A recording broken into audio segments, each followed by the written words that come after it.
Hey everyone, it's me, Kyoko. Welcome to Anime Slushy. Actually, I'm Cube. Hi, how's it going? This is Phoenix.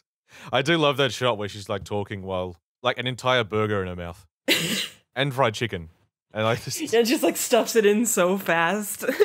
Yeah, she's a comfort eater. That's how she eats. Yeah, I mean, it's literally she knows now that she does not need to eat. Probably. Yeah. So it's just comfort. That's all it is. Aw, yeah. Yeah. Anyways, it's episode 9. I'll never allow that. I've actually forgotten who wouldn't allow what. Oh No, it's Kyoko telling Madoka she wouldn't let her turn into a magical girl. Oh yeah. Kyoko's just caring about everyone at this point. Like, yeah, she's ride or die now.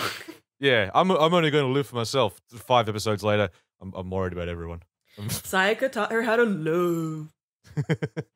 I will say, okay, we talked before about how we thought the Bitten Rebellion was unearned. And I still think it's unearned in terms of if we're talking about how Sayaka feels about Kyoko. Yeah. But if we're talking about how Kyoko feels about Sayaka. She like a Sayaka. Yeah, there's definitely a strong argument to be made that she has at some point fallen in love with her. Yeah, or at least cares about her a whole lot. Yeah. Yeah, it's pretty cool. I do like their relationship. Again, it's mostly just the I had one regret and it was leaving you behind or whatever shit. That's too much for me. It's stupid. But I also do think that Sayaka doesn't really... Kyoko comes into Sayaka's life in the middle of her spiral, really. So I don't think Sayaka really had a lot of time for anyone else, in a sense. Yeah. If you know what I mean? Yeah, whereas Kyoko's whole journey is kind of just about Sayaka, really. And sort of a reflection on herself, too. So, yeah. Yeah. I think she's got those feels. She got the feels. Oh, yeah. Anyways, it's Octavia time. Do you like Octavia? I like it. I like that it's a mermaid knight that has like a, like she swings it like a composer's wand, but it's a sword. Yeah. I think it's pretty good. Yeah. It's a fun design. It's very dramatic, obviously. Yeah. And I like how inhuman it is. Like, early on you can hear Sayaka's fucking scream, but then you're just looking at this thing. And then later when Madoka's trying to talk to it, and it's just so clearly like it is not picking up what you're putting down. Yeah, it's not. This isn't a person anymore. Yeah. It stopped being a person a while ago. Even though like you can still see like Sayaka's memories playing back and things like that. And of course the center of the witch is a little statue of Kyosuke. Doesn't he move? I don't think he does. Because there's the generic composer on the top level, but then when you go into the inverse zone, the composer is replaced with Kyosuke. Yeah, but then Octavia sort of pops up out of it. So, I don't know. Well, rip, not Kyosuke. Yeah. Oh, and I like how it incorporates all the stuff from the train with the wheels and the tracks and whatnot. Yeah, I had forgotten that the witch is always a combination of the Maguka and the location that they witched out in. Yeah. Even when she moves to the construction site, it's still train themed. Yeah, it's cool. But yeah, in that first scene, the way Octavia is screaming is just so upsetting. Yeah, it's like you can hear Sayaka's voice. She angry. Yeah. And that body's just falling in the air. It's done. Yep. Yeah, Octavia lets the bodies hit the floor. Fucking nerd. Is it nerdy to reference a new metal song? I don't know if that's a nerdy thing or not. I feel like Let the Bodies Hit the Floor is such like a meme song that referencing it is kind of nerdy. Yeah, at this point. I don't generally like those sort of talent type reality shows, the contest shows, but I did see that it was like that 78-year-old guy who got up to do karaoke and everyone was expecting him to do Frank Sinatra or something, and then he did Let the Bodies Hit the Floor. I have not seen that. That sounds awesome. And like he really goes for it. Oh, I stand this boy. Yeah, it's not half-assed. Anyway. And Homura's here. Hey. Yeah, Homura's here. We finally see the power. It's finally just like, yeah, okay, yeah, it's time travel. Yeah, now that we know, is this out there? Yeah, cool. It's fine. You have to hold my hand, Kyoko. Only if we hold hands together. Can we get out of here, Kyoko? I was thinking of you later on when she says Kyoko? No, I was thinking of you, Cube, later on when Madoka was asking Kyoko, aren't you two friends? Referring to Homura. Just friends, huh? I think two girls who've been together are more than that. Oh, okay. You're going to Nora this whole thing. Anyways, OP plays blah, blah, blah, blah, blah. Madoka's here. She's like, well, what the fuck?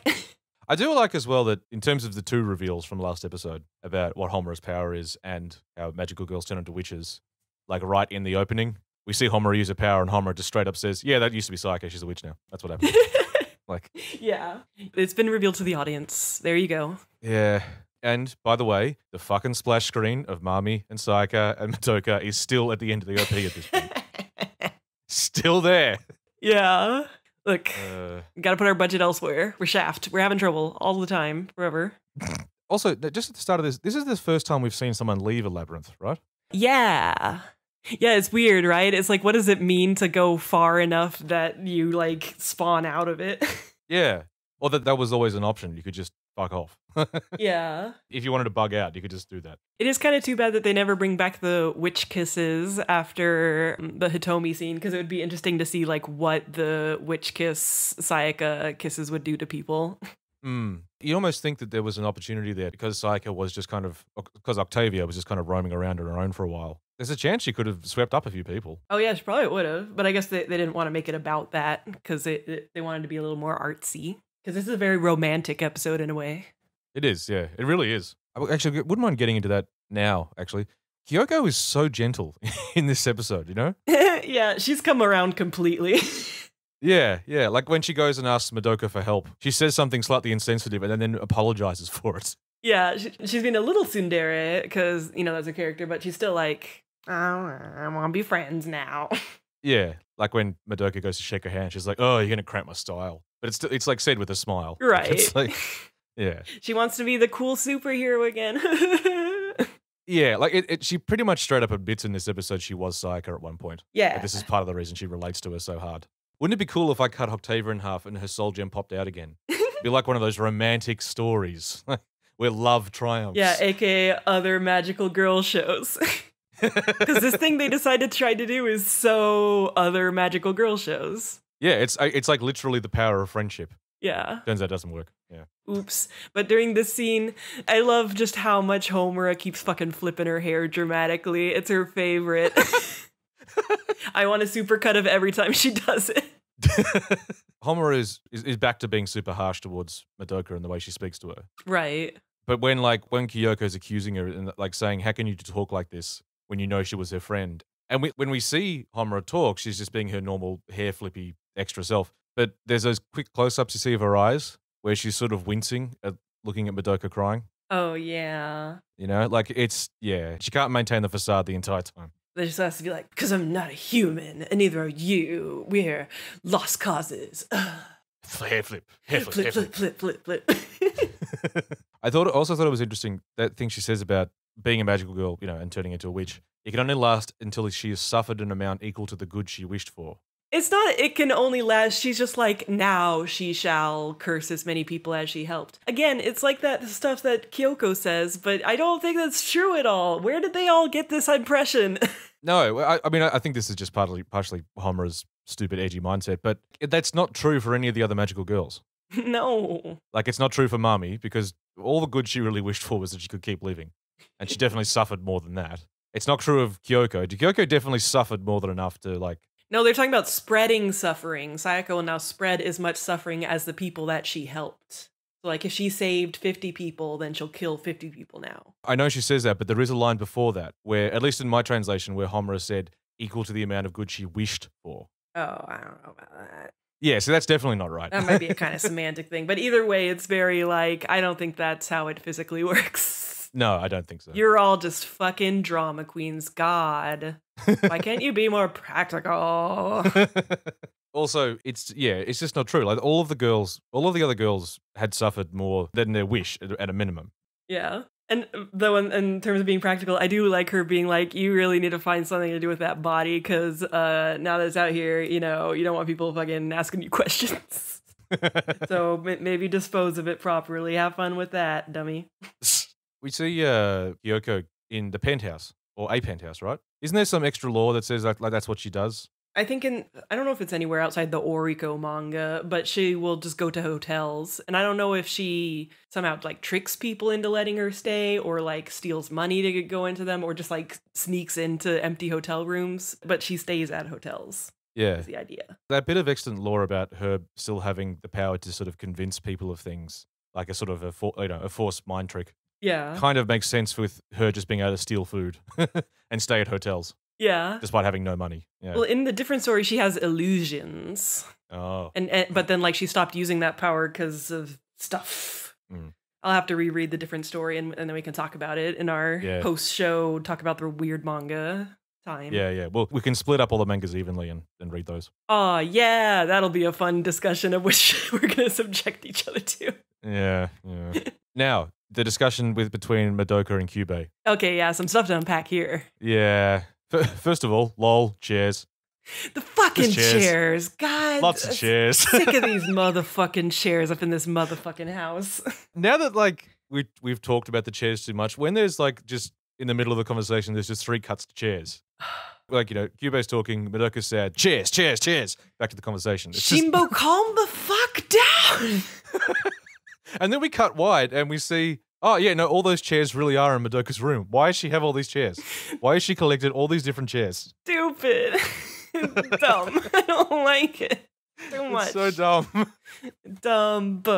What is it? Is it meant to symbolize something? Like, are they meant to be like other magical girls who've sacrificed themselves or something? That's my idea, yeah. It's like the fallen before you. That's my best guess. Yeah. Still fucking stupid. But that doesn't explain why all those chairs are in the mum's room at the start. Like, what's that meant to symbolize? Yeah, I hate it. It's stupid. Doesn't explain why Rena's standing in front of a pile of chairs on the roof that are just placed on the roof of the stairwell, not on just the roof itself. Hey, that's chairs and desks, isn't it? That's true, yeah. That's true. It's like the best fight in Bakemonogatari, the first season, is just, they're just in a giant void room full of chairs and desks, and they keep getting thrown around. Is their favorite? They have an addiction, and it needs to stop. Yeah, everyone talks about the shaft head tilt. When are we going to start talking about shaft chairs? Yes. That's the hidden enemy. We have an awareness campaign. Hey, so... Entropy, heat death of the universe. Turns out emotions, you solve it. It's science. Don't worry about it. Yeah, I mean, this is, there are people who accuse Madoka of being sexist and women hating. I don't tend to truck with those opinions myself, but this part of it is the bit you can point to as saying this is a bit of a problem. Yeah, though it's really, so what he says is the people with the most emotional energy are girls in their second stage of development who experience the greatest fluctuations between hope and despair, which... Yeah, it's still kind of sexist, but at least it's not like, he didn't directly say like girls are the most emotional. They're just like so unreasonable and emotional. Yeah, I mean, that's true, but it's still, that's what you would infer from it. Yeah, it's still kind of the feel of it. Yeah. I wish I know that you have to put a reason in somewhere as to why it's girls and not boys. Yeah, that's my assumption, is that the actual reason that line is there. It's just like, look, because we didn't want to have magical boys. Yeah, but it's like, could you not just hand wave something else? Or just not address it. Well, that's also an option, yeah. Just like, yeah, look, for some reason we could only get it to work with girls. Like just, it could have been hand waved, it could have been not addressed. It's a shame that they put that in. Yeah, it would probably be better if they just like left it ambiguous to, like maybe magical boys do exist and we just don't see any of them. Yeah, exactly. Be fine. The other thing that strikes me, though, the bit about, they experience the greatest fluctuations between, hope and despair. And it's like, well, if that's the case, then rather than having girls turn from hope to despair and become witches, couldn't you, like, do something for girls so they experience, massive swings from despair through to hope? Wouldn't that also create the energy? You dickhead. That'd be awesome. He just like gives girls lottery wins. Girls who are like in horrible situations. He's just like, hey, here's a bunch of money. It's one of those things where it's like he comes to Earth and erases poverty. Created a lot of energy, that did. Like, yeah. Yeah, I assume the kind of unstated idea is that for some reason despair is more energy efficient than hope. Or something. Because even in the new world, they're like basically collecting despair energy specifically. Mm. I love the bit where Madoka just says, "You really are our enemy," if that's what you think. Yeah. It's such a dark little moment for her. I don't know what it is. I just really love that line. Like that someone like Madoka would say that. Like she fully recognizes what he is now. Yeah, and it's nice because like, what he says isn't illogical. Of course, it's just a very alien, unemotional kind of logic. So she's like, yeah, we can't come to terms because you don't understand our experiences at all. See, I don't know. Like, I'm still of the opinion that he's full of shit almost all the time. Oh, he's defo a bit. Yeah, like when he says the thing about how, we don't get what you mean by tricking. What's the line? Why is it when humans regret a decision based on a misunderstanding, they resent the party that was misunderstood? Oh yeah, he's full of fucking shit there. Yeah, this is the thing. He has a very, very strong understanding of how to word shit just right so humans will take the meaning he wants them to take from it. Yeah, he specifically chose to mislead Kyoko. Yeah. I was gonna talk about that. Yeah, like so when he says to Kyoko, like, as far as I know, there's no way to change a magical girl back, a witch back into a magical girl. I've never seen it happen. And she's saying, so it's possible. And he says, well, I don't know. And then later on when he's talking to Homura, and Homura says, was there any way? And he goes, no. And she says, why didn't you tell Kyoko that? And he says, well, you know. Yeah, and it's like technically he's still not lying per se, because it's like maybe there could be, you know, like I'm sure Madoka with her power could do it. So, but yeah, this is the idea that obviously that wasn't going to work, but he's not going to say that. No, yeah. The bit about like, you know, we weren't tricking you, you just misunderstand us, we don't have emotions. It's, no. Yeah, he's full of fucking shit. Yeah, he displays emotions the whole way through. I really think all it is a sort of interesting type of victim blaming, really. Yeah, pretty much. Which is again sort of trying to. I think it's still all about turning Madoka. Like it's about like making it's not our fault. You guys all did this. You made your decisions. Oh yeah. We didn't trick you, even though we know exactly how to trick humans. Like we are so good at wording things perfectly to trick humans. But that's just the logical thing to do, is to trick you. So, well, actually, That part of it isn't wrong. He's correct in saying it is totally logical. This is the correct that, you know, sacrificing a few humans to save the universe is a better thing. Yeah. It's the bit where he says we're not being underhanded about it anyway. No, yeah, you totally are. Yeah. I do like how he like exits by being like, hey, if you ever feel like dying for the sake of the universe, call me. Yeah. You can call me anytime. Oh, that's nice. All right, thanks. It is a good line. And she just sort of sits there like in despair because that's the idea. That's what he wants. Yeah, this is another scene that's been ruined for me by the Night Magi Cometh music video, because that's the fucking scene where she... I'm living in a world of darkness. God damn it. Memes have ruined Madoka. Oh, no. It's fun because some memes ruin Madoka and some of them make them better. Like Cash Money. That's only improved Madoka. It's magic, Yeah. bitch. I ain't got to explain shit. That's only improved it. That's from Madoka? Nerds. I'm a fuck QB up. I'm a preach peace. One thing, okay, I will say this. One thing about the anti-up version of Madoka, the Madoka version of anti-up, Yeah. I see this mistake being made all the time. The bit after May's time, when they go, May's time, everyone writes it as Home of the Brave. That's what I thought it was. I don't think that's what they're saying. No, they're saying Homura the Brave. Homura the Brave putting work in the streets like a slave. Huh. It's not Homer the Brave putting work in the streets. It's Homura the Brave. She's putting the work in. That's well, what I they're figured saying. it was, you know, the mazes are the home of those who are brave enough to fight in them and put work in the streets like a slave. It makes sense both ways. But I think specifically they're saying Homura the Brave, not Home of the Brave. All right, well, I'm going to have to listen very closely. Do my research. Yes. Anyway, back to the show. Anyway, Kyoko. Yeah. Chomp, chomp, chomp, eating so much food. Yeah, can I save her? Nom, nom. I don't know. Nom, nom, nom. There is something so dark about it, like Sayaka's body lying in the bed and Kyoko's using her magic to stop it from decaying. Yeah. and the Kyubey says, "Is it really worth spending all this magic to keep that corpse fresh?" It's such a disturbing phrasing. Yeah. Ugh. Of course he'd be like, this is stupid. And what else is stupid? I love how the next scene is, you know, like Madoka walking to school with Hitomi and Kyoko's like, are you seriously still going to school? No, yeah. Good question for every magical girl show ever. What are you doing? Well, at least ones that get this serious, like, you know, it makes sense of like Cardcaptor Sakura, where it's like, oh, every once in a while I have to go do something at night. But when it's like, just go take care of that shit first, and then you can worry about school. It'll be fine. We've talked about that with, like, this has come up a lot in all the other dumb magical girl shows. It doesn't make any sense for any of them to go to school. Yeah, they've got like crazy people trying to kill them constantly and stuff, and they're just like, well, it's time for school. Yeah. Being tardy is frowned upon.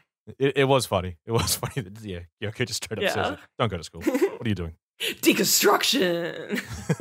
I don't know if that counts. Now, this next scene, I noticed they overlay those super big silhouettes of a mermaid and a unicorn when her and Madoka are talking. And I was like, so I would assume that Sayaka is the mermaid. So is Kyoko the unicorn? But the unicorn is like in front of Madoka, and the mermaid is like in front of Kyoko. So I don't know exactly what you're doing there, Shimbo. I wasn't sure if he was doing anything, to be honest. I thought it would just look cool. But because I do like the setting. But Sayaka is so tied in with mermaid imagery, so I assume that's not a coincidence. I mean, I guess, is Kyoko the unicorn? She's got the spear. I don't know. Yeah, it's possible. And then like her witch form in the games rides a horse. Is that connected? I don't know. Yeah, I don't know. It's art. Yeah, it is. It's very arty. Yeah, I wanted to do this like a normal magical girl show. Maybe it'll work like that. Let's try it out. Yeah, it doesn't. It's not gonna. Power of friendship ain't enough. Oh no. Power of friendship is powerful in this show, but it isn't literally a magic power. Like, yeah, it's just a really strong motivation. Like that's all it is in this show. Yeah, you can't make someone remember you. No, because there's nothing there to remember anymore. They're gone. And I like that cuts to fucking Homura in school. Is she bothered? Why does she ever bother to? Oh, I guess just in case Madoka's there. So she's like, well, neither Madoka nor Sayaka are here. I'm leaving. Bye. Well, she knew Sayaka wasn't going to be there. Yeah, that's true. Yeah, I do like that she bothers to ask, can I go to the nurse's office? And then doesn't bother to wait for someone to escort her. What? Why doesn't she just leave? It's a fucking extra. Just leave. You can just leave. She could just teleport away. I mean, that would raise questions. Yeah, I don't know. Dip under your desk, and then it's like, oh, where did Homura go? Where did Homura go? Like she's like a disappearing act. Yeah, leaving a trail of chairs in her wake. Yeah. Now in this next scene, Kyoko's she's holding her dongo weird, and I don't like it. That bit of graffiti that she skewers, that I assume was the entrance to the maze. Oh yeah, didn't it have like a heart? It's a love heart that says like "Love me, please" or something like that, which is sad. Oh yeah. Because that's Sayaka. Yeah, I will say as well, the little henchman that Kyoko gets here is a bit too nude. Yeah, it's in the original show. There's her transformation has too much nudity, and I think there's a Homura one that at least in some of the versions, because I always forget which ones were changed for the Blu-ray and which ones were changed for the movies. There's a lot of different versions of the transformations, but yeah, this Kyoko one is definitely too naked. Yeah, which is weird because like in the version I'm watching, which is the DVD version, her previous henchman wasn't this naked in episode 6. Yeah, I guess it just all depends on who was boarding the particular transformation. Yeah, kind of sucks. Yeah, and it makes you appreciate that at least the other ones didn't. If they, if like the boarder was given the option, thank you for not taking it apparently. Yeah. Because most of the time they do what you can do only in a show like this because you have, you don't have to reuse the transformations over and over, which is when you transform from your actual civilian clothes into your Maho clothes without doing the naked thing between, which I always find nice. Yeah, it's a lot better. Oh, yeah. I do like this conversation between Kyoko and Madoka because apart from anything else, they rarely get time together. Yeah. This episode's the only one where they ever get to talk. But it's another one of those things where it's like now Kyoko has committed herself to protecting Madoka, and it's like, well, here's the upcoming tragedy because her and Homura really could have worked together on this, eh? That's right. Another thing they could have had in common. They have so much in common. They do. Well, she pretty much says that. She says like when Madoka asks, "Aren't you two friends?" and she says, "Well, no, we're not friends. We just have a shared goal and work together well." And it's like, I think you're friends. Yeah, I think that counts as friends. You fucking nerd. It's not like I'm even her friend. It'd be fair enough to say she doesn't like Homura because Homura is being. Bleh. Yeah. No, she loves her. She gonna give her a kiss. Well, no, I think it's pretty clear by the end of this episode she loves Sayaka, or at least feels very strongly. Well, in an alternate universe, she could give Homura a little kiss. One of these loops, they could get a little kiss. But I do like that Kyoko is very much like, I wouldn't forgive you if you became a magical girl. I'm comforting you in a tsundere way. Yeah. I'm cool. Yeah. I'd punch you in the face first to save you. Yeah, because that's what I'm like. I do like once the fight starts.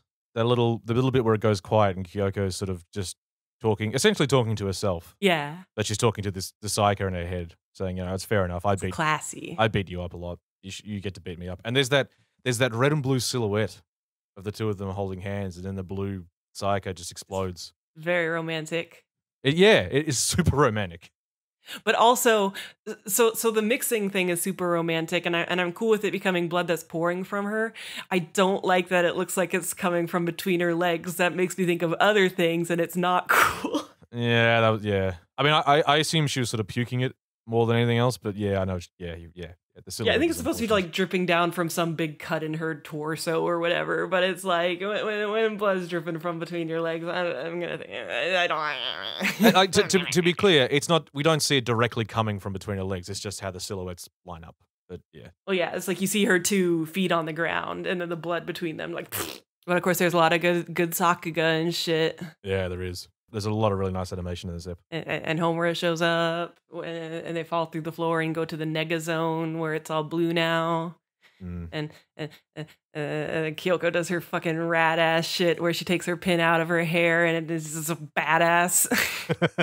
It's badass, cool. But it's also so sad. Talking about how I was so critical of you, but now I realize, you got to protect the thing you care about most. Again, that's a pretty significant line. Hey, but like that she recognizes that's what Homura has been doing this whole time. Yeah. So, I want to ask about the mechanics of this. Did she use her soul gem like a bomb? I think the idea is that she just used up all of her magic at once in a big go. Okay. Because she makes like the big spear things, and then it does explode, but it seems weird to just be like she just blew it up somehow. I took it as like she just does some kind of like ultimate attack, which I assume is what it was scripted as. Yeah, it's funny. Did she deliberately choose to kill herself, or was it necessary? I think she chose to kill herself because she kind of makes it sound like, like it's okay, I'll die with you, so you're not lonely. Yeah. I think it's very likely that, like it was a mix of this is the best way for me to kill you, and also I'm okay with dying with you. I was wondering because it does seem like if you wouldn't think that Sayaka would make a particularly strong witch, would you?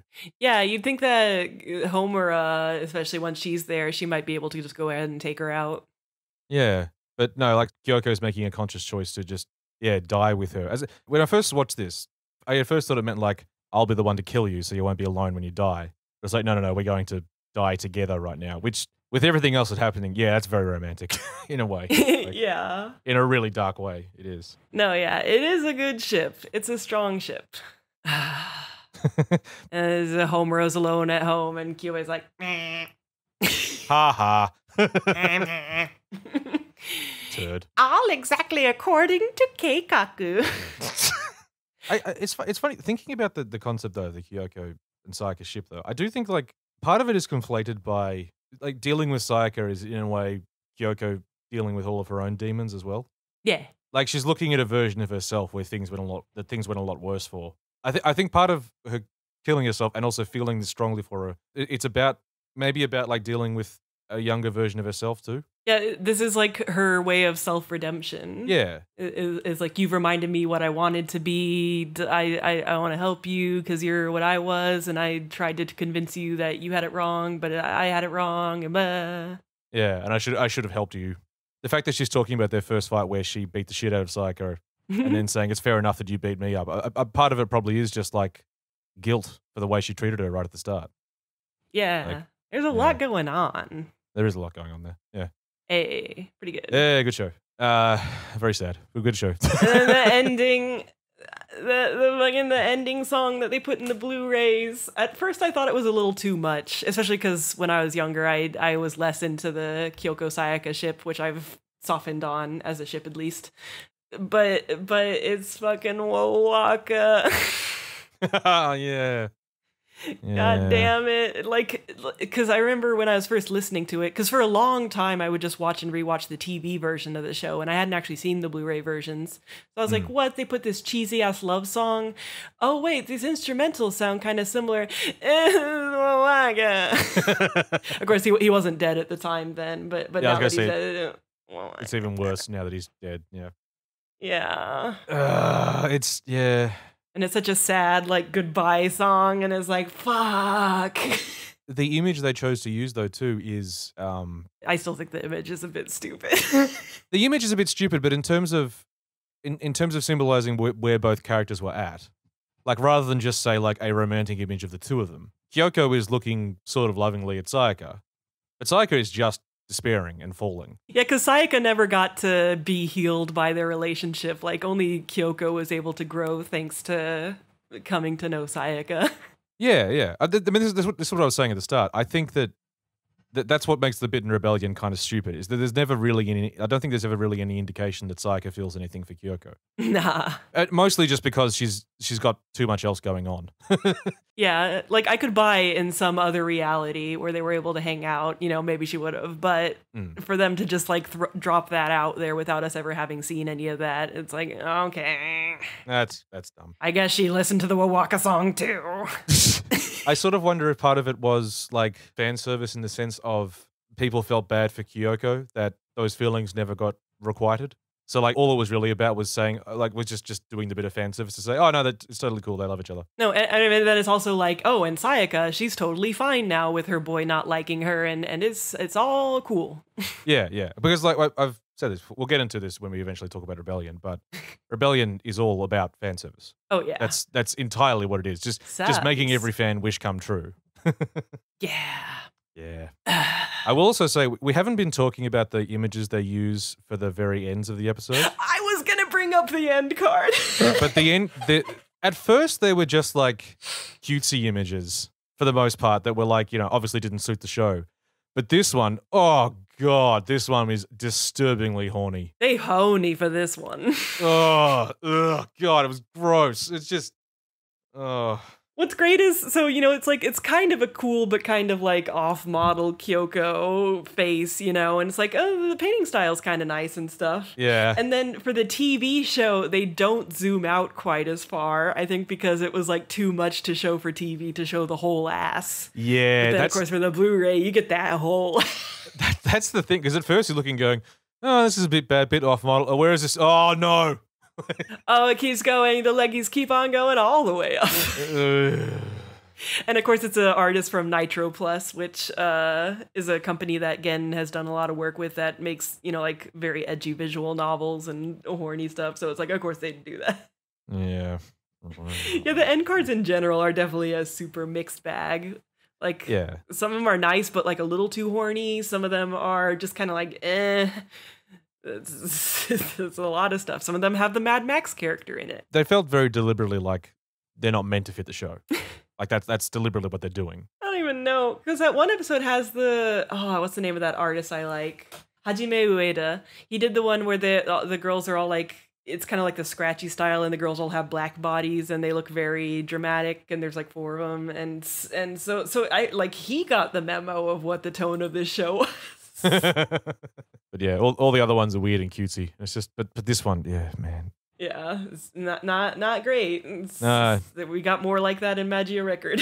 Yeah. Le Sai. Yeah, but I mean, by the point of Magia Record, they were just, Oh yeah, we don't have, standards are gone. Yeah. That's all they wanted to do was be horny. So Yeah. Anyway. Well. That's episode 9. Episode 10 is next. That'll be like a 2-hour podcast. If there's one episode that has a lot to unpack, it's episode 10. Oh, yeah. And a lot to talk about. Yeah. Maybe not, though, because maybe it's all already been said. When people talk about Madoka, they often... Episode 10 is what they talk about. Yeah, but still, you gotta acknowledge it. You gotta talk about the scene where Mommy just straight up kills Kyoko and then fucking Madoka kills Mommy. There's a lot going on there. It's funny that, like, well, we can talk about it next week, but it is funny that there is at least one timeline that may have genuinely been darker than the one we're in. Yeah. Yeah. Shit got pretty fucked sometimes. Yeah. All right. Anyway. I'll talk to you guys next week. Bye. Bye.